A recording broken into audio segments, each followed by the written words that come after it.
కోటి నవదుర్గ దేవాలయంలో అంగరంగ వైభవోపేతంగా వరలక్ష్మి వ్రతాలు, అదేవిధంగా 3వ మంగళవారం రోజు అమ్మవారికి మంగళ గౌరీ వ్రతాలు నిర్వహించడం జరుగుతుంది. భక్తజన బాంధవులందరూ గమనించి ఆ మంగళ గౌరీ వ్రతంలో అందరూ పాల్గొని అమ్మవారి కృపకు పాత్రులు కావాలి.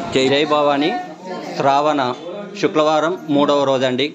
అంగరంగ వైభవంగా శ్రీ శివమార్కండేయ కోటి నవదుర్గ దేవాలయంలో మహిళామణులచే వరలక్ష్మి వ్రతాలు ఘనంగా నిర్వహించారండి. ఇలాంటి మహత్తర భాగ్యం కేవలం శ్రావణ మాసంలో అమ్మవారి వరలక్ష్మి వ్రతాలు ఎవరైతే నోముకుంటారో వారికి సకల అభిష్టాలు, సకల కోరికలు నెరవేర్చే మాసం ఏదైనా ఉందంటే అది కేవలం శ్రావణ మాసం అండి. ప్రతి ఒక్కరూ శ్రావణ మాసం వరలక్ష్మి వ్రతాలు నోముకుంటారండి.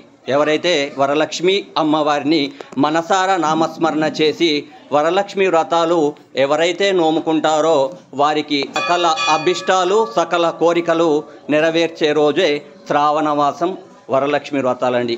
జై భవాని, జై భవాని.